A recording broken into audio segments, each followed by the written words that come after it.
नमस्कार, मैं डॉक्टर रिचा आपके साथ एक टॉपिक डिस्कस करूंगी जिसे हम कुपोषण या माल न्यूट्रिशन कहते हैं।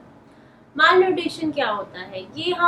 इसे हम कह सकते हैं कम खाना या फिर पर्याप्त खाना नहीं खाना या फिर प्रॉपर डाइट नहीं खाना। इसके कारण बहुत सारी चीज़ें हमारी बॉडी में कमियां पैदा करती हैं। बहुत सारे टाइप होते हैं इसके, जिसके कारण हमें हमारी मेंटल ग्रोथ, इम्यूनिटी सब कुछ वीक हो जाती है।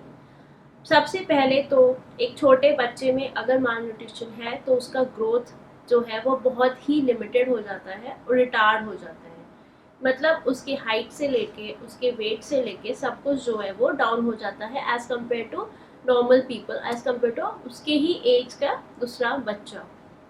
दूसरा इफेक्ट पड़ता है सबसे ज़्यादा एक्यूट केसेस में, जो कि इफेक्ट डालता है प्रेग्नेंट लेडीज़ में और बच्चों में। अगर प्रेग्नेंट लेडी माल न्यूट्रिशन से ग्रस्त है तो उसके साथ साथ उसके होने वाले बच्चे को भी ये बीमारी हो जाती है और वो एक बहुत ही लंबा प्रोसेस होता है, जिससे बच्चे को भी रहती है प्रॉब्लम और लेडी को भी।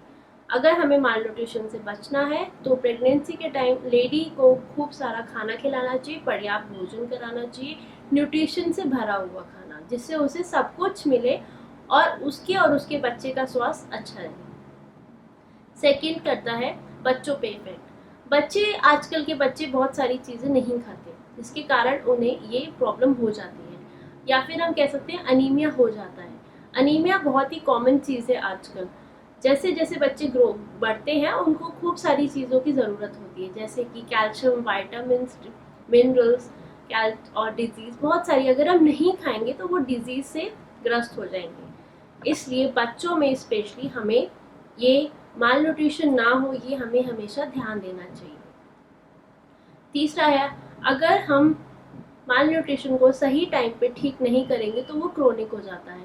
क्रोनिक मतलब काफ़ी लॉन्ग टाइम से अगर वो बच्चा या इंसान कोई भी अगर माल न्यूट्रिशन से ग्रस्त है तो उसके अंदर बॉडी में बहुत सारी कमियां हो जाती हैं, जैसे कि पैर जो है, पैरों में सूजन आना, मेंटल ग्रोथ रिटार्ड हो जाना, बॉडी फिटिंग न रहना, उसको हेल्थ में और ग्रोथ हार्मोन्स में, वेट में, सब कुछ में प्रॉब्लम होती है, जिससे कि उसको बहुत सारी बीमारियों से वो घिरा रह सकता है।